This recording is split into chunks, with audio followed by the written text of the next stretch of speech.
Hello everyone, welcome to Inspire classes. तो आज हम अपनी साइंस की जर्नी को थोड़ा सा आगे लेके चलते हैं।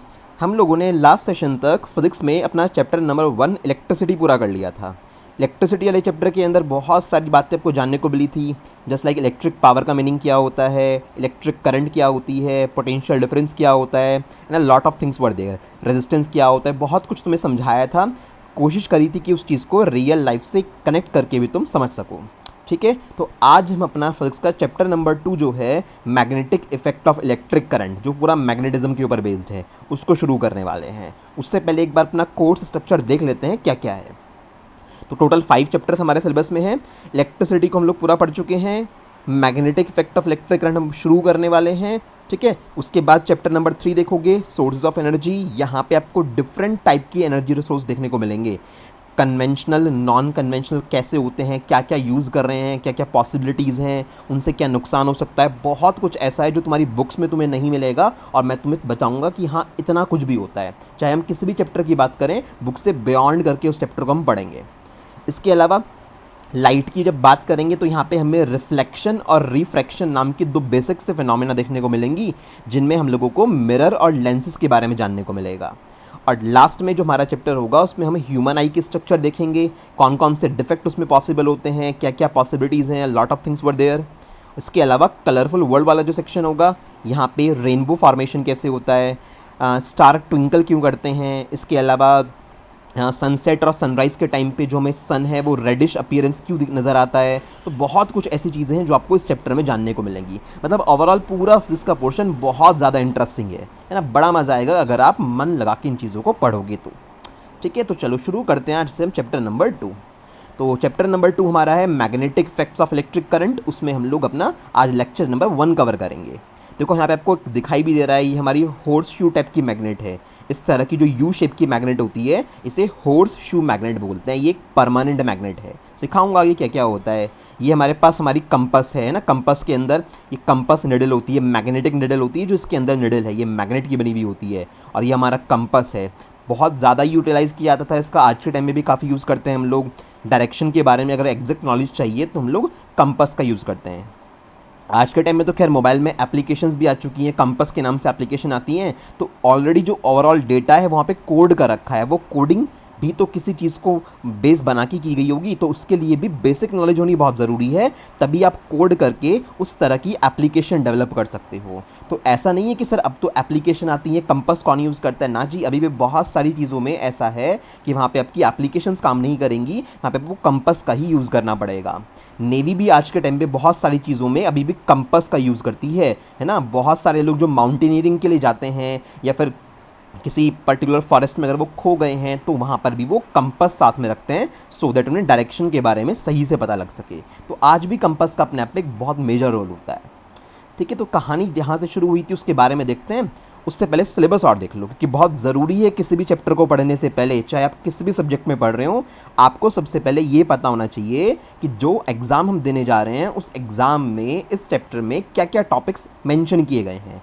बिना उसके हमेशा काम नहीं चलेगा। ध्यान रखना, मैं तो साइंस पढ़ा रहा हूँ, मैं आपको बता देता हूँ हर चैप्टर के बारे में कि किस में क्या सिलेबस है, बट बाकी सब्जेक्ट्स का भी आपको ध्यान रखना है। You must have the syllabus of all the subjects you have.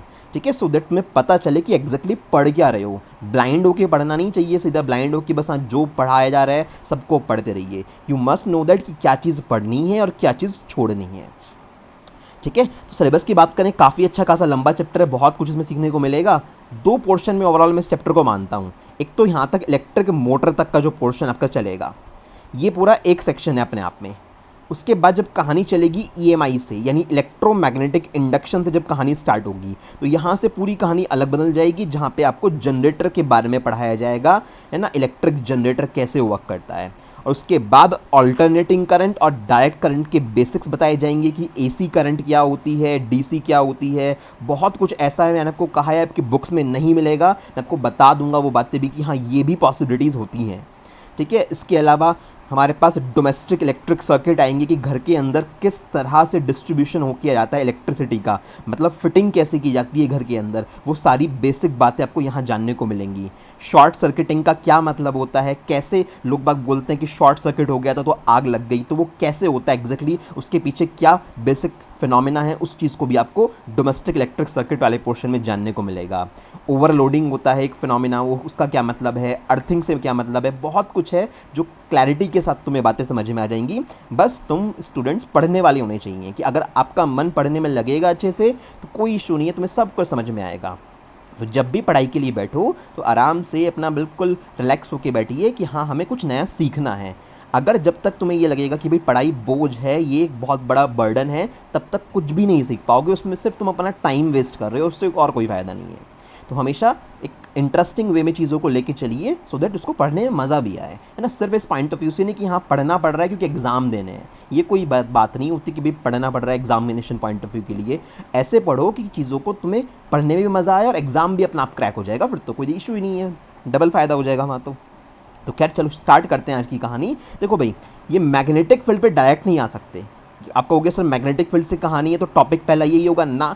इस मैग्नेटिक फील्ड को समझने के लिए आपको ये तो पता होना चाहिए मैग्नेट क्या होती है, कौन कौन से टाइप की मैग्नेट होती है, कैसे मैग्नेट की डिस्कवरी हुई। क्या आपको पता है कि ये जो मैग्नेट नाम है आया कहाँ से, why we called it magnet, magnet क्यों बोलते हैं इसको, कहाँ से नाम आया। तो इस तरह की कुछ बातें जाननी ज़रूरी हैं सो दैट हम लोग मैग्नेटिक फील्ड से कहानी शुरू कर सकें। तो वो सारी बातें आज आपको इस लेक्चर में बताई जाएंगी। बहुत कुछ आपको पता होगा, बहुत कुछ ऐसा है जो नहीं पता होगा, वो आपको सब समझ में आएगा। तो सबसे पहले स्टोरी जो शुरू होती है वो होती है एक साइंटिस्ट से जिसका नाम है Oersted. The person name was Oersted. तो ऑरेस्टेड ने एक एक्सपेरिमेंट परफॉर्म किया। ही वाज द ऑरेस्टेड ने एक एक्सपेरिमेंट परफॉर्म किया और मान के चलिएगा बड़ा इंपॉर्टेंट एक्सपेरिमेंट था। मतलब अगर ये एक्सपेरिमेंट नहीं होता ना तो आज के टाइम पे हम लोग जो यूटिलाइजेशन कर रहे हैं, जो आज के टाइम पे हमारे पास हाई स्पीड ट्रेन्स हैं, हमारे घर में इलेक्ट्रिक बेल होती है, बहुत कुछ ऐसा है जो आज आप नहीं देख पाते अगर ये एक्सपेरिमेंट परफॉर्म नहीं होता या ऑरेस्टेड एक पर्टिकुलर रिजल्ट नहीं निकालते तो। इसलिए इन साइंटिफिक फिनोमेनास की अपना पे बड़ी इंपॉर्टेंस होती है, सो डू रिस्पेक्ट देम। क्या हुआ था ऑरेस्टेड के एक्सपेरिमेंट में, ऑरेस्टेड ने किया क्या था एग्जैक्टली देखो। इन्होंने क्या करा, एक बैटरी ऐसी 9 वोल्ट के आसपास की बैटरी ले लीजिए, एक रियोस्टेट आपको अच्छे से समझ में आता है। ये एक ऐसी डिवाइस होती है, आपको दिखाया था मैंने इलेक्ट्रिसिटी में, ये एक ऐसी डिवाइस होती है जिसकी हेल्प से आप डीसी करंट को कम या ज़्यादा कर सकते हो। एक तरह का करंट रेगुलेटर मान लीजिए आप अपने लिए। ये हमारा स्विच हो गया जिसको हम की भी बोलते हैं। उन्होंने एक मेन वायर लिया, कॉपर की एक वायर ली, बिल्कुल यूनिफॉर्म वायर, AB मैंने उसको नाम दिया है, ठीक है। अभी फ़िलहाल के लिए मान लेते हैं कि स्विच बंद है। इन्होंने एक पोल पे इस तरह से धागे की हेल्प से एक मैग्नेटिक नीडल को लटका दिया, यहाँ पे सस्पेंड कर दिया इसको। अच्छा, जैसे ये स्विच को ऑन करते हैं तो क्या होता है कि एकदम से ये जो मैग्नेटिक नीडल फिलहाल तुम्हें हॉरिजॉन्टल पोजीशन पे दिखाई दे रही है, ये थोड़ी सी टिल्टेड हो जाती है। टिल्टेड कैसे हो जाती है, जस्ट लाइक दिस। थोड़ा सा बनाने की ट्राई करता हूँ। इस तरह से वो मैग्नेटिक नीडल उनको नज़र आई कि भाई पहले तो उसकी एक्सिस जो थी वो ऐसे थी बिल्कुल हॉरिजॉन्टल, अब वो एक्सिस कैसे हो गई, इस तरह से हो गई, यानी कि मैग्नेटिक निडल थोड़ी सी तिरछी हो गई है, मैं ये बोल सकता हूँ, ठीक है। ये इसका सपोज नॉर्थ पोल है, ये साउथ पोल है, यानी साउथ पोल थोड़ा सा ऊपर की साइड पे चला गया और नॉर्थ पोल को इस वायर ने अपनी तरफ अट्रैक्ट कर लिया। थोड़ा इमेजिन करो कि अगर नॉर्थ पोल नीचे की तरफ आए और साउथ पोल ऊपर की तरफ चला जाए तो निडल तिरछी हो जाएगी ना, तो ऐसा उसको देखने को मिला। अब सोचो ज़रा, एकदम माइंड में क्वेश्चन आएगा ऑब्वियसली बात है सबके कि ये तो एक मैग्नेटिक निडल है और एक मैग्नेट को कोई दूसरी मैग्नेट ही तो डिफ्लेक्ट कर सकती है। डिफ्लेक्शन का एक वर्ड कॉमन यूज़ होगा यहाँ पे, डिफ्लेक्शन, है ना। डिफ्लेक्शन का मतलब उसको उसके पाथ से थोड़ा सा डिस्टर्ब कर देना, तो डिफ्लेक्शन वर्ड मैंने यहाँ लिखा है। तो जैसे ही ये मैग्नेटिक निडल थोड़ी सी तिरछी हो गई तो मैं बोलूँगा ये डिफ्लेक्ट हो गई है। तो एक मैग्नेट को दूसरी मैग्नेट ही तो डिफ्लेक्ट कर सकती है। अब ऑरेस्टेड ने देखा आसपास तो इसके अलावा कोई और मैग्नेट ही नहीं है, तो उसके माइंड में एक बात आई इसकी, ये जो मैग्नेटिक निडल है ना, ये इस तरह से डिफ्लेक्ट हो रही है सिर्फ तब जब मैं इस स्विच को ऑन करता हूँ, यानी इस वायर के अंदर करंट फ्लो होती है तब ऐसा होता है। तो इसका मतलब क्या हुआ कि इसका मतलब जो ये वायर AB है जिसके अंदर करंट फ्लो हो रही है, ये वायर एक मैग्नेट का काम कर रहा है। भाई अगर ये मैग्नेट का काम कर रहा है तभी तो ये इस दूसरी निडल को डिफ्लेक्ट कर सकता है। अगर ये मैग्नेट नहीं होती तो ये निडल अपने आप डिफ्लेक्ट कैसे हो जाती, क्योंकि एक मैग्नेट को आपको डिफ्लेक्ट करने के लिए, एक मैग्नेट को थोड़ा सा उसकी पोजीशन से हटाने के लिए आपको दूसरी मैग्नेट चाहिए। तो फाइनली ऑरस्टेड ने ये कंक्लूजन निकाला कि अच्छा, इसका मतलब जब किसी वायर में, किसी मेटेलिक वायर में अगर करंट फ्लो कराई जाती है तो उसके चारों तरफ एक मैग्नेटिक फील्ड क्रिएट हो जाता है। बताऊंगा मैग्नेटिक फील्ड क्या होता है ना। मतलब ये वायर एक तरह का मैग्नेट की तरह बिहेव करने लगा, और जब ये वायर एक मैग्नेट की तरह बिहेव करने लगा तो उसके मैग्नेटिक इफेक्ट की वजह से ये जो निडल थी ये थोड़ी सी डिफ्लेक्ट हो गई। और क्या देखा इस बंदे ने, इसने क्या करा, बैटरी के जो स्विच थे, मतलब बैटरी के जो ये कनेक्शन थे, इसने चेंज कर दिए। पॉजिटिव नेगेटिव ऐसे है, मतलब ए पॉइंट पॉजिटिव से कनेक्टेड है और नेगेटिव से बी पॉइंट कनेक्टेड है। इसने बैटरी को उल्टा करके लगा दिया, तो ऑब्वियसली बात है कि करंट की डायरेक्शन की बार यूँ हो जाएगी, है ना। करंट की डायरेक्शन चेंज हो जाएगी अगर बैटरी को आप चेंज कर दोगे तो जैसे ही करंट की डायरेक्शन चेंज हुई तो उस सिचुएशन में उसने देखा कि अच्छा, पहले तो निडल ऐसे डिफ्लेक्ट हुआ करती थी, अब की बार निडल का डिफ्लेक्शन का जो तरीका है ना वो भी चेंज हो गया। अब की बार निडल में डिफ्लेक्शन कुछ इस तरह से देखने को मिल रहा है, यानी अब की बार वो साउथ पोल को अपनी तरफ अट्रैक्ट कर रहा है ना। तो ऑब्वियसली बात है, इसका मतलब कि इस पर्टिकुलर वायर में करंट किस डायरेक्शन में जा रही है उसके अकॉर्डिंग मैग्नेटिक फील्ड अलग अलग तरह का जनरेट होता होगा।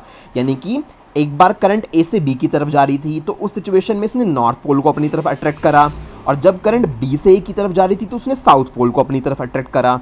तो मतलब इस बात का मैटर करता है कि किसी वायर के अंदर करंट की डायरेक्शन क्या है। करंट की डायरेक्शन बताएगी कि मैग्नेटिक फील्ड जो जनरेट होगा उसके आसपास वो किस तरफ होगा। ये बात तुम्हें आगे जाके समझ में आ जाएंगी जब कुछ क्लासेस हम कंप्लीट कर लेंगे। इतनी बात समझ में आती है। तो फाइनल कंक्लूजन क्या निकला ऑरस्टेड के एक्सपेरिमेंट से, जरा वो देखिए। ऑरस्टेड ने ये सब कहानी, उसने देखा कि जब कॉपर वायर में करंट फ्लो करवाई तो निडल ने रिफ्लेक्शन शो किया, ऑब्वियसली बात है। तो क्या कंक्लूजन ऑरस्टेड ने निकाला, when electric current is passed through a conductor a magnetic field is produced around it. जब किसी पर्टिकुलर तार में, किसी वायर में करंट फ्लो कराओगे तो उसके चारों तरफ क्या बन जाएगा, एक मैग्नेटिक फील्ड बन जाएगा, यानी ये वायर मैग्नेट की तरह बिहेव करना शुरू कर देगा। इसी चीज़ को बोलते हैं हम लोग magnetic effect of electric current. भाई इलेक्ट्रिक करंट हीटिंग इफेक्ट भी दिखाता है। अगर फर्स्ट चैप्टर बहुत अच्छे से पढ़ा है तो याद होगा अच्छे से कि हीटिंग इफेक्ट का इलेक्ट्रिक करंट, इसका इलेक्ट्रिक करंट का हीटिंग इफेक्ट ऑलरेडी पढ़ चुके हैं। यानी जब करंट किसी इंस्ट्रूमेंट में फ्लो होती है तो भैया हीट जनरेट करेगी ही करेगी। किसी जगह पे ज़्यादा हीट जनरेट होती है, किसी जगह पे कम हीट जनरेट होती है, तो उसको बोलते थे heating effect of electric current, जिसको जस्टिफाई करने के लिए आपने जूल्स लॉ पढ़े थे। यहाँ पे है magnetic effect of electric current, यानी जब जिस तरह से इलेक्ट्रिक करंट किसी वायर में फ्लो होने पे हीट जनरेट करती है, उसी तरह से इलेक्ट्रिक करंट किसी वायर में फ्लो होने पे मैग्नेटिक फील्ड भी, यानी मैग्नेटिक नेचर भी बना देती है उस वायर के अंदर। और वो मैग्नेटिक नेचर तब तक रहता है जब तक करंट फ्लो करवा रहे हो। जैसे ही करंट का फ्लो स्टॉप कर दोगे मैग्नेटिक नेचर भी खत्म हो जाएगा। तो फाइनल कंक्लूजन निकल गया ना। तो we can say that electricity can produce magnetism. तो इलेक्ट्रिसिटी से मैग्नेटिज्म बनाना पॉसिबल है, ये फाइनल पता लग गया, इस चीज़ पे स्टैम्प लग गया। और ऑरस्टेड का एक्सपेरिमेंट साइंस के बहुत सारे इंस्ट्रूमेंट्स बनाने के लिए एक सॉलिड फाउंडेशन की तरह काम आया। फिर बहुत कुछ ऐसा है जो तुम अभी आगे देखोगे कि इतना कुछ हम बना पाए, है ना। ठीक है, इसी चीज़ से कि इलेक्ट्रिसिटी से मैग्नेटिज्म जनरेट हो सकता है, इसी बात से हम लोगों ने काफ़ी सारे इंस्ट्रूमेंट डिज़ाइन करे हैं, बहुत कुछ डिज़ाइन करा है। जो इलेक्ट्रिक मोटर है ना, आपको दिखाऊंगा कम से कम 8-9 तरह की इलेक्ट्रिक मोटर दिखाऊंगा कहाँ कहाँ पे यूज़ होती है। वो सारी की सारी इलेक्ट्रिक मोटर सिर्फ इसी वजह से काम कर पाती हैं क्योंकि हमें ये पता लग पाया कि इलेक्ट्रिक करंट फ्लो करवाने पे मैग्नेटिज्म जनरेट हो सकता है। यानी बेसिक फाउंडेशन के लेवल पे बात करें तो सारा कॉन्ट्रीब्यूशन ऑरस्टेड को जाता है। अगर ये एक्सपेरिमेंट नहीं हुआ होता तो शायद वो सब चीज़ें हम आज यूटिलाइज नहीं कर रहे होते और हमारी लाइफ इतनी आसान नहीं होती। ठीक है भाई, चलो अब हमने ऑरस्टेड का एक्सपेरिमेंट पढ़ लिया, कंक्लूजन पढ़ लिया। बहुत अच्छे से बच्चों ध्यान रखना, ऑरस्टेड के एक्सपेरिमेंट से क्वेश्चन बनने के हाईली चांसेस होते हैं। कैसा भी क्वेश्चन बन जाए, तो अगर तुम्हें पूरी बात क्लियर है तो तुम हर क्वेश्चन का आंसर कर दोगे अच्छे से। वहाँ पे आपको डायग्राम भी बनाना है वो वाला, और बाकी जो थ्योरी वाला पोर्शन है वो भी लिखना है। ठीक, अब बात आती है कि मैग्नेट क्या होती है। अब बच्चे कैसे, सर हमें तो पता है मैग्नेट क्या होती है ना। मैग्नेट पे कोई जो लोहे के पीसेस को अट्रैक्ट कर लेती है उसे मैग्नेट बोलते हैं। तो क्या सिर्फ आयरन के पीसेस को अट्रैक्ट करने वाला चीज़ मैग्नेट होती है? तो आंसर है नहीं। आयरन के अलावा कोबाल्ट, निकल, टिन, टिन आपकी जो घर में अलमीरा होंगी वो टिन की बनी हुई होती है, लोहा नहीं होता है, वो आयरन नहीं होता है। तो देखना उसके ऊपर भी मैग्नेट चिपक जाती है। तो मैग्नेट क्या होती है? कोई भी दुनिया में ऐसा ऑब्जेक्ट जो आयरन, कोबाल्ट, निकल और टिन के साथ अट्रैक्ट हो जाए, यानी उसको अपनी तरफ अट्रैक्ट कर ले, चिपका ले उस चीज़ को अपने ऊपर, उसको हम मैग्नेट बोलते हैं। जैसे आपको यहाँ पे एक मैग्नेट्स काफ़ी सारी नीचे रखी हुई नज़र आ रही हैं और उसके ऊपर बहुत सारे डिफरेंट चीज़ों के जो पेंच हैं, बोल्ट नट बोल्ट्स हैं, ये चिपक गए हैं। इनमें से कुछ नट बोल्ट आयरन के बने हुए हैं, कुछ नट बोल्ट ऐसे हैं जो निकल के बने हुए हैं, कुछ कोबाल्ट के बने हुए हैं, है ना। तो डिफरेंट टाइप के नट बोल्ट्स को इस मैग्नेट ने अपने ऊपर चिपका लिया है, तो इस ऑब्जेक्ट को मैं मैग्नेट बोलूँगा यहाँ पे। इतनी बात क्लियर हो गई। अच्छा, इसके अलावा मैंने यहाँ पे हमें अर्थ भी दिखाई हुई है और लिखा हुआ है कि हमारी अर्थ भी मैग्नेट की तरह बिहेव करती है। ऐसा कैसे? अर्थ में भी मैग्नेटिज्म है? हाँ जी, बड़ा पावरफुल मैग्नेटिज्म है अर्थ के अंदर। आप क्या करना, घर पे अगर आपके पास एक मैग्नेट है इस तरह से लेंदी लॉन्ग शेप में, ऐसी मैग्नेट है, इस मैग्नेट को आप किसी थ्रेड से बांध देना, है ना, इस तरह से थ्रेड से बांध देना और उसको हैंग कर देना किसी जगह पे, उसको लटका देना किसी चीज़ पे, हाथ पे से पकड़ के लटका लेना। तो तुम देखोगे कि ये जो मैग्नेट के पोल्स हैं ये हमेशा नॉर्थ साउथ डायरेक्शन में जाएंगे। जो इस मैग्नेट का नॉर्थ पोल होगा वो नॉर्थ डायरेक्शन में जाएगा, जो साउथ पोल होगा वो साउथ डायरेक्शन में जाएगा। आप इसे हल्का सा घुमा के छोड़ दोगे ना वापस, तो वापस ये ओरिएंट होके खुद को नॉर्थ साउथ डायरेक्शन में अलाइन कर लेगी। तो इसका मतलब क्या हुआ? इसका मतलब ये है कि हमारी अर्थ के अंदर भी मैग्नेटिज्म है जो इस मैग्नेट को अपनी तरफ अट्रैक्ट कर रहा है। अर्थ के उस मैग्नेटिक नेचर किस वजह से, क्योंकि इसमें बहुत सारी थ्योरीज, मैं उस पर नहीं जा रहा कि अर्थ के अंदर मैग्नेटिज्म किस वजह से आया, सब लोगों के अपने अपने कहने आए उसका कि अर्थ के कोर के अंदर ऐसा मानना है बहुत सारे मटेरियल्स ऐसे हैं जिसकी वजह से अर्थ के अंदर मैग्नेटिज्म डेवलप हुआ है। और ये जो अर्थ का मैग्नेटिक फील्ड है, जो आपको दिखाई दे रही है ना ब्लू कलर की लाइंस, ये मैग्नेटिक फील्ड लाइंस बोलते हैं, है ना। बिल्कुल इस तरह की मैग्नेटिक फील्ड लाइन होती है, आप आगे पढ़ोगे तो ये वैसी मैग्नेटिक फील्ड लाइंस दिखाई हुई हैं। तो ये मैग्नेटिक फील्ड जो है अर्थ का, बहुत सारे हार्मफुल हीट वेव्स को हमारी अर्थ तक आने से बचाता है। बहुत सारी ऐसी कॉस्मिक वेव्स हैं जो हमारे स्पेस में प्रेजेंट होती हैं और अर्थ के मैग्नेटिक फील्ड के रिपल्शन की वजह से वो वेव्स अर्थ से बहुत दूर चली जाती हैं और हम लोग बच जाते हैं। तो ये मान के चलिए कि अर्थ का मैग्नेटिज्म हमारे लिए लाइफ सेविंग की तरह काम करता है। ठीक है, बहुत डिटेलिंग की अभी रिक्वायरमेंट नहीं है अर्थ के मैग्नेटिज्म में, इतना भी पता होना बहुत है कि हाँ अर्थ भी मैग्नेट की तरह बिहेव कर रही है और उस मैग्नेटिज्म का बड़ा ही इंपॉर्टेंस है, हमारी लाइफ सेव है उस मैग्नेटिज्म की वजह से। अदरवाइज बहुत कुछ यूनिवर्स में ऐसा है जो हमारी अर्थ तक आ गया होता और हम लोग अब तक मर चुके होते। ठीक है, इतनी बात जाननी ज़रूरी है, इतना हमें पता होना चाहिए। क्योंकि देखो, जिस क्लास में जिस लेवल पे जितना जानना ज़रूरी होता है ना, हमेशा उतना ही पता करना चाहिए। क्योंकि अगर आप सीढ़ियों को आराम आराम से नहीं चढ़ोगे ना, अगर आप जंप मारने की कोशिश करोगे, नहीं हम फर्स्ट स्टेयर से एकदम 7th पे जाने की कोशिश करेंगे तो भैया टांग टूट जाएगी। ठीक है, तो इसलिए ज़रूरी है कि नॉलेज को स्टेप बाय स्टेप एक्वायर कीजिए, तो कुछ टाइम के बाद कॉन्टीन्यूस अगर आपका प्रोसेस रहेगा तो आपको काफ़ी कुछ बातें समझ में आ चुकी होंगी। ठीक है ना, तो इतनी बहुत बेसिक सी कहानी थी जो बहुत इंपॉर्टेंट सी थी, मैंने आपको बता दी। ठीक, चलिए अब थोड़ी सी हिस्ट्री पे आ जाते हैं कि मैग्नेट वगैरह ये सब नाम आया कहाँ से, कहाँ पे दुनिया में सबसे पहली मैग्नेट बनी थी। तो अगर थोड़ा सा हिस्ट्री में या ज्योग्राफी में आपको इंटरेस्ट हो तो आपने ग्रीस नाम की एक कंट्री सुनी होगी और आज भी प्रेजेंट है, ये यूरोप की एक कंट्री है ग्रीस, है ना। मैं बात कर रहा हूँ एंशियंट ग्रीस की, यानी बहुत पुराने टाइम की बात है। अब तो बहुत डेवलप हो चुकी है, यूरोपियन कंट्रीज बहुत डेवलप हैं, है ना। तो एक पुरानी पिक्चर है, बहुत पुरानी, जब यूरोप जो ग्रीस वाली कंट्री थी काफ़ी पुराने टाइम की थी, तो एंशियंट ग्रीस की बात कर रहे हैं। उस टाइम में वहाँ पे एक जगह थी जिसका नाम था मैग्नीशिया। मैग्नीशिया नाम का एक प्लेस हुआ करता था एंशियंट ग्रीस के अंदर। ठीक है, वहाँ पे पत्थरों का बहुत काम था, भाई बिल्डिंग्स वगैरह इतनी ज़्यादा नहीं थी, बहुत बड़े लेवल पे वहाँ पे पत्थरों का काम हुआ करता था। तो वहाँ पे ऐसी वर्कर्स कुछ खेल रहे थे पत्थरों के साथ, तो कुछ वर्कर्स को ऐसे पत्थर मिले जो आपस में चिपक जाया करते थे, थोड़े बहुत अट्रैक्ट होके एक पत्थर दूसरे पत्थर पे चिपक गया। तो उस टाइम पे उन्हें समझ, भाई उनके लिए तो खेल था, वो तो ऑब्वियस सी बात है, इलिटरेट पीपल थे, वो तो पढ़े लिखे नहीं थे, तो उन्हें तो लगा कि हाँ अच्छी बात है, चीज़ें चिपक रही है, तो उनको तो एक प्ले मिल गया खेलने के लिए। तो उस टाइम में उनकी लैंग्वेज के अकॉर्डिंग उन्होंने उन पत्थरों को नाम दिया लोड स्टोन। लोड स्टोन मतलब ऐसे पत्थर जो किसी चीज़ को अपनी तरफ अट्रैक्ट कर सकते हैं। एक कॉमन सा वर्ड है, जो आपको ये पत्थर नज़र आ रहा है यही हमारा लोड स्टोन है, ब्लैक कलर की जो कॉमन सी मैग्नेट है। अगर आज के टर्म्स में थोड़ा सा बात करें तो ये आयरन का एक और होता है जिसको बोलते हैं मैग्नेटाइट। मैग्नेटाइट, तो मैग्नेटाइट का फॉर्मूला बताऊं तो Fe3O4 होता है, ये उसी का एक फॉर्मेट है लोड स्टोन। है ना, मतलब ये जो पत्थर है मैग्नेटाइट का बना हुआ है, सिंपल सी बात है। इसको नाम, कॉमन नेम इसको क्या बोलते हैं, लोडस्टोन बोलते हैं। और ये एक तरह की नेचुरल मैग्नेट है, मतलब नेचर में प्रोड्यूस है, नेचर, अर्थ के अंदर मैग्नेटिज्म है ना, तो अर्थ के नेचुरल प्रोसेस की वजह से ऐसा मैग्नेटिज्म बना है जिसपे छोटे छोटे से ये आयरन नेल्स चिपक चुकी है आराम से। तो उस टाइम में लोगों ने वहाँ पे क्या बोला कि अच्छा ये तो इस तरह के पत्थर है जिनसे आपस में हम खेल सकते हैं, तो ये पत्थर को उन्होंने लोडस्टोन नाम दे दिया। फिर बहुत सारे लोग आए उधर के एरिया में, डिस्कवरीज हुई, चीज़ें आगे बढ़ती गई। देखो फिर आगे क्या हुआ, बाद में उस जगह का नाम, तो मैं आपको बता चुका, लोडस्टोन को हम मैग्नेटाइट बोलते हैं। बाद में उस चीज़ का नाम, उस पत्थर का नाम लोडस्टोन से चेंज करके मैग्नेट कर दिया गया। क्यों? क्योंकि वो मैग्नीशिया नाम के प्लेस पे पाए गए थे।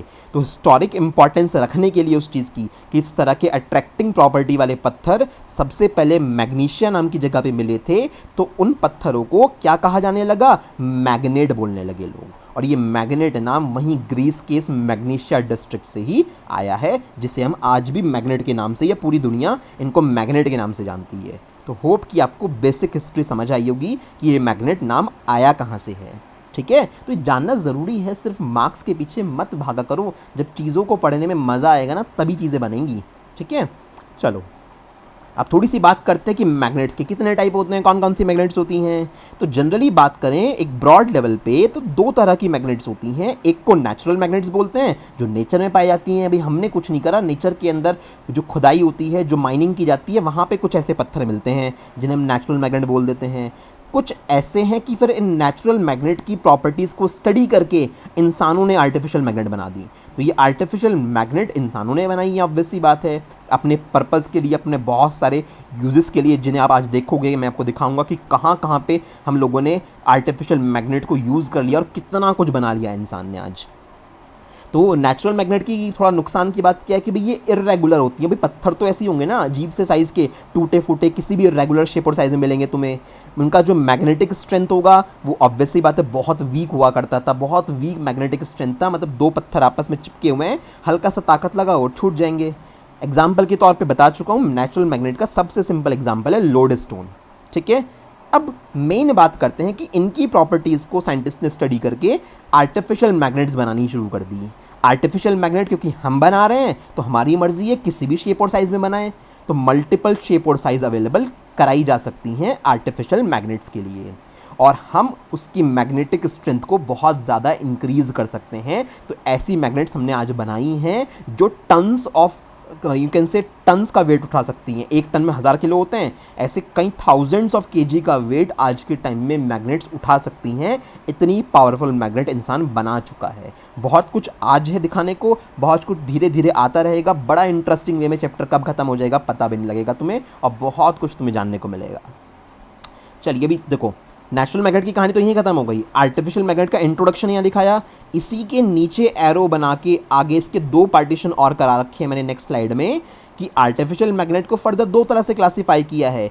एक को हम परमानेंट मैग्नेट बोलेंगे, एक को हम इलेक्ट्रोमैग्नेट बोलेंगे। तो इसी के फर्दर दो क्लासिफिकेशन कीजिएगा, एक सिंगल चार्ट में रखने की कोशिश कीजिएगा। कॉपी पे लैंडस्केप मोड में बना लेना ये चार्ट, कि कॉपी पे अपने लैंडस्केप मोड करके टाइप्स ऑफ मैग्नेट लिखा, इस तरह से एरो बना के ये सारी स्टोरी लिखी, और फिर आर्टिफिशियल मैग्नेट को ही आगे कंटिन्यू करना है इस तरह से दो पार्ट में। तो ये दोनों पार्ट किसके हैं, आर्टिफिशियल मैग्नेट के हैं। परमानेंट मैग्नेट भी होती हैं, इलेक्ट्रोमैग्नेट भी होती हैं। अब इलेक्ट्रोमैग्नेट को टेम्पररी मैग्नेट भी बोल सकते हो।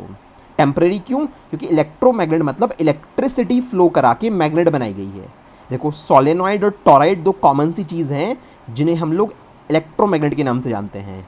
एक पर्टिकुलर हम लोगों ने सॉफ्ट आयरन की रॉड ली, उसके ऊपर इस तरह का कॉपर वायर लपेट दिया और उसमें करंट फ्लो करा दी, तो इसे हम सोलेनॉइड बोलते हैं। पढ़ाऊंगा उसको डिटेल में बाद में, अभी चर्चा नहीं कर रहा। तो हमने करंट फ्लो कराई है तब मैग्नेटिक नेचर आया है। करंट का फ्लो बंद करवा दूंगा तो ये मैग्नेटिज्म भी खत्म हो जाएगा, सेम विद दिस। तो इसलिए इसको इलेक्ट्रोमैग्नेट बोलते हैं। ये टेम्पररी मैग्नेट होती हैं, क्योंकि जब तक इलेक्ट्रिक करंट फ्लो होता रहेगा तब तक मैग्नेटिज्म बना रहेगा। हमें अच्छे से पता है ना, ऑरस्टेड बता के गया है हमें कि करंट जब किसी वायर में फ्लो होती है तो उसके आसपास मैग्नेटिक फील्ड जनरेट होता है, मैग्नेट की तरह बिहेव करने लगती है। तो उसी प्रॉपर्टी को यूज़ करके इलेक्ट्रोमैग्नेट्स बनाई गई हैं। दो इलेक्ट्रोमैग्नेट मैंने तुम्हें दिखा दी यहाँ पे, इनको मैं डिटेल में बताऊँगा किस तरह के मटेरियल की बनती हैं, क्या है बाकी ये सब। एक ये इंट्रोडक्शन चार्ट है जस्ट। परमानेंट मैग्नेट सबने देखी हुई होंगी होप, है ना। परमानेंट मैग्नेट, जैसे लैब के अंदर तुम लोगों ने इस तरह की लंबी लंबी से चॉकलेट शेप में मैग्नेट देखी होंगी, north south pole red colour की होती है, जनरली उन पर पेंट कर देते हैं लाल रंग का, तो इस तरह की लंबी लंबी मैग्नेट्स होती हैं, काफ़ी सारे टॉयज़ में भी आती हैं मैग्नेट्स ऐसी, तो बार मैग्नेट बोलते हैं इस तरह की चॉकलेट शेप की जो मैग्नेट होती है। तो ये एक परमानेंट मैग्नेट है। क्यों भाई, इसे कहीं पर भी रख दो, करंट फ्लो थोड़ी ना कराते हो, मैग्नेट बन चुकी, मैन्युफैक्चरिंग प्लांट में मैग्नेट बना दी गई, जिस भी प्रोसेस से बनाई होगी, अब तुम्हारे हाथ में मैग्नेट आ चुकी है, अब ये हमेशा के लिए एक मैग्नेट है। अब इसे कहीं भी रखो, कहीं भी ले जाओ, ऐसा थोड़ी ना है कि यहाँ पे मैग्नेट है, तुम इसे किसी दूसरे स्टेट में ले गए, वहाँ मैग्नेट नहीं रहेगी, मैग्नेटिज्म इसमें आ चुका है हमेशा के लिए, तो दैट्स वाई परमानेंट हो गई है। और ये आपको दिखाई थी स्टार्टिंग में आपको थंबनेल पे कि ये हॉर्स शू टाइप की मैग्नेट होती है, रिंग मैग्नेट्स होती हैं, ऐसी बहुत सारी वेरियस शेप्स में आती हैं ऐसी मैग्नेट्स, तो ये सारी परमानेंट मैग्नेट्स हैं, है ना। और ये सारी कौन सी हैं, ये हमारी इलेक्ट्रोमैग्नेट के एग्जांपल हैं। तो अभी बेसिक चार्ट समझ में आया होगा टाइप्स ऑफ मैग्नेट का कि क्या होता है। ठीक, थोड़ी सी कहानी को और आगे बढ़ाते हैं कि अब देखते हैं कहाँ कहाँ पे मैग्नेट्स यूज़ की जाती हैं। बच्चों को बहुत पता होगा, बहुत सारी जगह पे देखा है तुमने, और मैं तुम्हें दिखाऊंगा कि कितनी सारी जगह पे कि हाँ एक्चुअलिटी में मैग्नेट यूज़ करते हैं, शायद हमें वो पता भी नहीं था।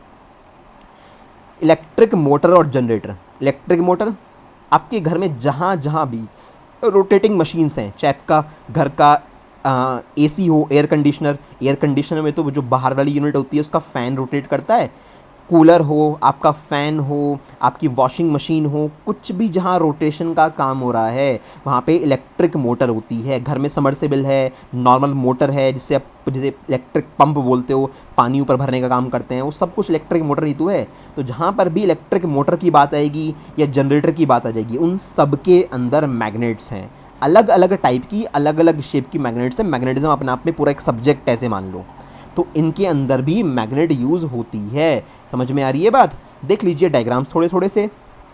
ये एक इलेक्ट्रिक मोटर की पिक्चर है, इसके अंदर भी अंदर कॉपर की वाइंडिंग हुई हुई है, और चारों तरफ जो ये मैग्नेट होती है, परमानेंट मैग्नेट होती है, हमारे पास मैग्नेटिज्म यूज़ होता है। बिना मैग्नेटिज्म के इलेक्ट्रिक मोटर काम नहीं कर सकती। ठीक है, तो आपको इलेक्ट्रिक मोटर और जनरेटर के अंदर यूज़ होती है हमारी मैग्नेट। अच्छा, इसके अलावा जहाँ पर भी लाउड स्पीकर का काम होता है, जहाँ पर भी साउंड आ रही होती है, चाहे वो आपका टेलीविज़न हो, चाहे आपका रेडियो का स्पीकर हो, चाहे आपका मोबाइल का स्पीकर हो, जहाँ से भी आवाज़ आती है, मोबाइल पे गाने सुन रहे हो सपोज़, तो जिस स्पीकर वाले पोर्शन में से आवाज़ आ रही है उसके पीछे भी एक मैग्नेट होती है। और शायद ये मैग्नेट कई लोगों ने देखी होंगी, टीवी या रेडियो अगर खुला हुआ देखा हो तो ये जो ऊपर लगी हुई है ये इसके अंदर मैग्नेट होती है। ये पूरा मैग्नेटिक होता है, चिपक जाता है किसी भी चीज़ से ये, है ना। और ये फ्रंट पार्ट है जहाँ से आवाज़ आती है, इसका बैक पार्ट है, तो इस पर मैग्नेट लगी हुई होती है। बिना मैग्नेटिज्म के ये साउंड प्रोडक्शन पॉसिबल ही नहीं है। ठीक है, तो लाउड स्पीकर, यू कैन से म्यूज़िक इंडस्ट्री में तो मैग्नेट बड़ा ही इंपॉर्टेंट रोल प्ले करती हैं। अच्छा, थोड़ी सी और बात करते हैं जो डेबिट और क्रेडिट कार्ड्स होते हैं। डेबिट कार्ड को आप एटीएम कार्ड भी बोलते हो, है ना, मतलब कि अगर इसे यूज़ करना है तो भाई साहब अकाउंट में पैसे होने चाहिए, अकाउंट में बैलेंस नहीं है तो आप यूज़ नहीं कर सकते। एक तरह से जैसे प्रीपेड पोस्टपेड होता है ना, मोबाइल फ़ोन्स में प्रीपेड पोस्टपेड होता है, तो हमारे पास डेबिट कार्ड कैसा होता है, प्रीपेड की तरह होता है कि भैया पहले बैलेंस डालो अपने बैंक अकाउंट में, तब इस कार्ड को यूज़ कर सकते हो। क्रेडिट कार्ड पोस्टपेड कार्ड की तरह होता है कि अगर अकाउंट में बैलेंस नहीं है, आपको क्रेडिट कार्ड इशू कर रखा है, कोई बात नहीं है, एक लिमिट होती है 50,000, 60,000, 40,000 की, इतने का तुम खर्चा कर सकते हो और बाद में पैसे दे देना, है ना। वो सब अलग कहानी है, उन चीज़ों पे नहीं जा रहे। तो डेबिट और क्रेडिट कार्ड सबने देखी होंगे, उसके पीछे इस तरह की एक स्ट्रिप होती है, ये भी देख लीजिए, सबको पता होगा ये ज़रूर। तो ये जो स्ट्रिप ब्लैक कलर की स्ट्रिप होती है, ये भी मैग्नेटिक स्ट्रिप होती है। अब भाई साहब ऐसा मत करने लगना कि इस पे कई बच्चे करते हैं, घर पे से एटीएम कार्ड निकाल लेंगे, इसके ऊपर चिपका के देखेंगे लोहे की चीज़ कुछ ना कुछ, सही तो चिपक ही नहीं रही। तो भैया वहाँ पे मैग्नेटिज्म बहुत लो लेवल का है, उस मैग्नेटिज्म की क्वालिटी बहुत कम है, वहाँ पे जितनी ज़रूरत है सिर्फ उतना ही मैग्नेटिक नेचर दिया गया है कि जब आप एटीएम मशीन पे लगाओगे या स्वाइप करोगे किसी मशीन पे, तो वहाँ पे उस कार्ड को रीड किया जा सके, बस उतना मैग्नेटिज्म है। ये खेलने के लिए थोड़ी ना है कि इस पर चीज़ें चिपकेंगी। ठीक है, तो ऐसा ज़रूरी नहीं है कि हर जगह जहाँ मैग्नेटिज्म है वहाँ पे कुछ ना कुछ ज़रूर चिपक जाए हमेशा ना, बहुत माइल्ड लेवल का मैग्नेटिज्म होता है यहाँ पे। तो ये एक मैग्नेटिक स्ट्रिप होती है, अगर ये ख़राब हो गई ना, आपने स्क्रैच कर दी बीच से काफ़ी ज़्यादा, तो आपका ये एटीएम कार्ड वर्क नहीं करेगा, ध्यान रखना। तो थोड़ा केयर के साथ रखना होता है, अदरवाइज़ ये मैग्नेटिक स्ट्रिप पर अगर डिस्ट्रॉय हुआ कुछ तो फिर ये वर्क नहीं करता। इतनी बात समझ में आई मैग्नेट। अच्छा, इतनी सारी जगह पे यूज़ होती हैं, और भी देखो बहुत कुछ है अभी तो। इन ऑडियो एंड वीडियो कैसेट्स, शायद आप लोगों ने, आई डोंट थिंक सो, आप लोगों ने देखी हो नहीं देखी हो, ऑडियो और वीडियो के लिए ऑडियो की कैसेट आया करती जिनमें गाने सुना करते थे, है ना, MP3 कैसेट्स होती करती थी। वीडियो के लिए भी VCR कैसेट्स आया करती थी। इस तरह की शायद डायग्राम देख के समझ में आएगा। काफ़ी बच्चों ने देखी है, अच्छी बात है। इस तरह की रील होती थी उसमें कि भाई जब सॉन्ग प्ले हो रहा है तो यहाँ की रील जो है धीरे धीरे खुल के इस वाली साइड पे रोल अप होना स्टार्ट हो जाएगी। और अगर आपके पास उस कैसेट के अंदर 20 गाने हैं सपोज़ आपने प्ले किया और सेकंड नंबर का गाना चल रहा है, कौन सा, सेकंड नंबर का गाना चल रहा है, और आपको चलाना है 7th नंबर वाला सॉन्ग। तो आज के टाइम पे रिमोट सिस्टम नहीं है, क्लिक करा 7 पे 7 चल गया। आपको वहाँ पे टैप रिकॉर्डर, इस कैसेट को एक टैप रिकॉर्डर के अंदर लगाओगे तो उस टैप रिकॉर्डर के अंदर, टैप प्लेयर के अंदर आपको फॉरवर्ड करना पड़ता था 7 सेकंड से लेके 7th तक, ताकि आप उस गाने को चला पाओ। तो खैर इस तरह की जो चीज़ें, इसको हम लोग ऑडियो कैसेट बोला करते थे। सॉन्ग के लिए यही आती थी, कई लोगों के घरों में आज भी रखी हुई होंगी ये कैसेट्स। तो इनके बैकग्राउंड में जो ये टेप थी ब्राउन सी कलर की, जिसके ऊपर सारा सॉन्ग रिकॉर्ड हुआ करता था, वो मैग्नेटिक टेप ही होती है। कई बार बच्चे जब कैसेट पुरानी हो जाती है तो उसको तोड़ के इसकी ये पूरी रील निकाल लेते हैं और उससे बहुत सारी चीज़ें खेलने का काम करते हैं। खैर, तो ऑडियो और वीडियो कैसेट्स के अंदर भी जो ये मैग्नेटिक टेप होती है, ये मैग्नेटिज्म की बनी हुई होती है।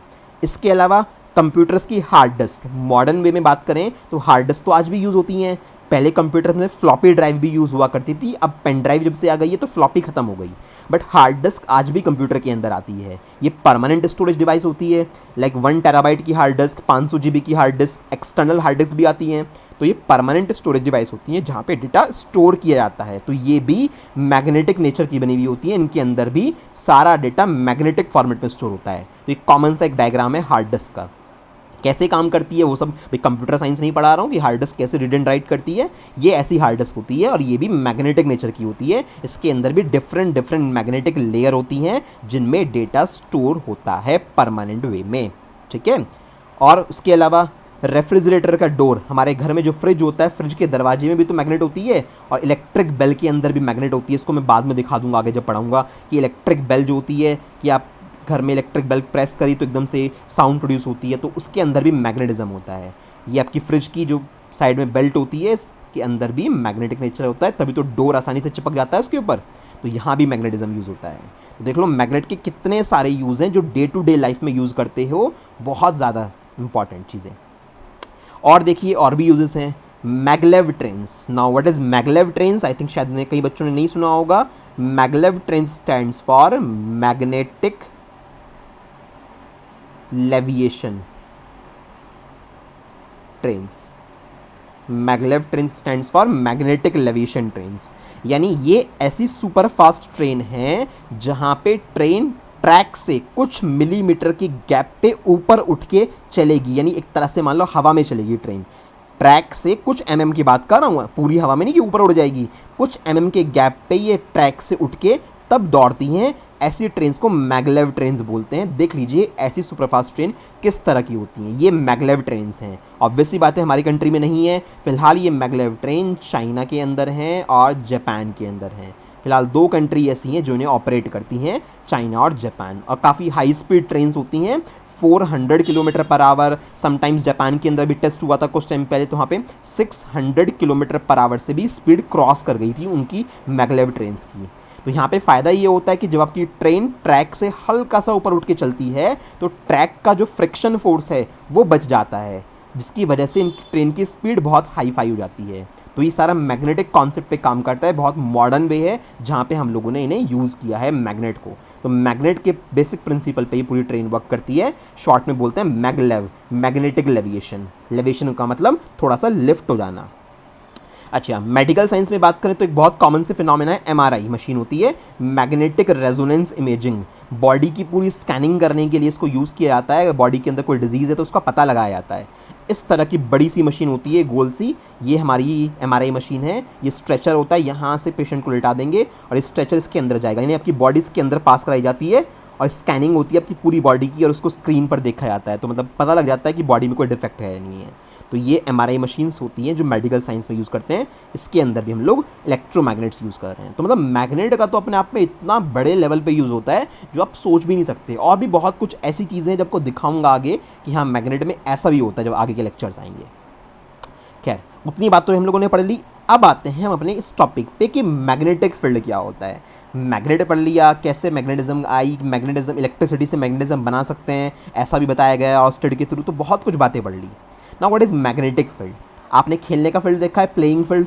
मैं रिप्लेस कर रहा हूँ उस चीज़ को, मैग्नेटिक फील्ड को, प्लेइंग फील्ड से कि सर प्लेइंग फील्ड क्या होता है। अगर आपसे पूछा जाए, सब बता दो कि सर इस तरह का एक ग्राउंड होता है ना, यहाँ पे जगह जगह पे ग्रास होती है और इस ग्राउंड के अंदर हम लोग खेलते हैं। तो ये सारी जो जगह है, जितनी मैंने अंडरलाइन करी है, बाउंड्री करी है, इसको हम एक प्लेइंग फील्ड बोलते हैं, जहाँ बच्चे खेलते हैं।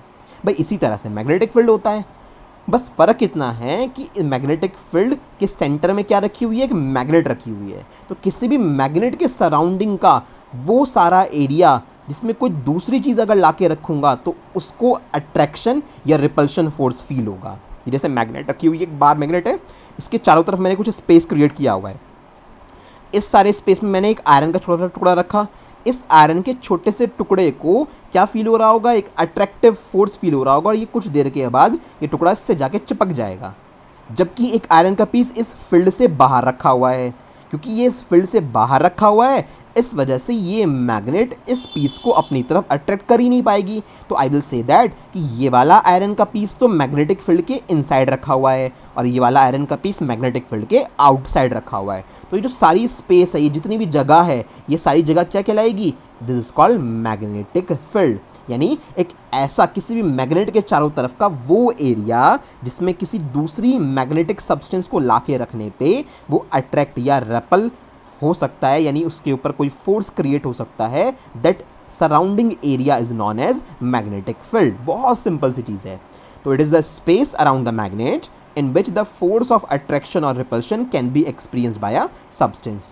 तो अगर कोई चीज़ इस मैग्नेटिक फील्ड से बाहर रखी हुई होगी तो उस चीज़ के ऊपर ये मैग्नेटिक फील्ड अपना फोर्स नहीं लगा पाएगा, है ना। यानी इसका इलाका है, हर जैसे हर तरह से लोगों के इलाके होते हैं, इस इलाके में उस बंदे का राज चलता है, इस इलाके में उसका राज चलता है। तो इसी तरह से इस मैग्नेट का भी इलाका है कि इस इलाके में, इस एरिया में जो कोई आएगा उसके ऊपर तो ये मैग्नेट फोर्स लगा सकती है। इससे बाहर के एरिया में अगर कोई बैठा है तो ये मैग्नेट कुछ भी नहीं कर सकती। तो मैग्नेटिक फील्ड का समान समझ में आया कि किस तरह से मैग्नेटिक फील्ड का कॉन्सेप्ट होता है।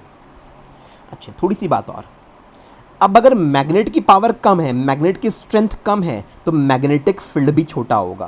भाई सपोज़ कोई बंदा है, वो ऐसी छोटा मोटा चोर वगैरह इस तरह का कोई नॉर्मल पर्सन है, वो बहुत ज़्यादा लोग उसे जानते नहीं है, तो उसका जो फील्ड सर्कल होगा वो छोटा होगा, थोड़े से एरिया में लोग उसे जानते होंगे।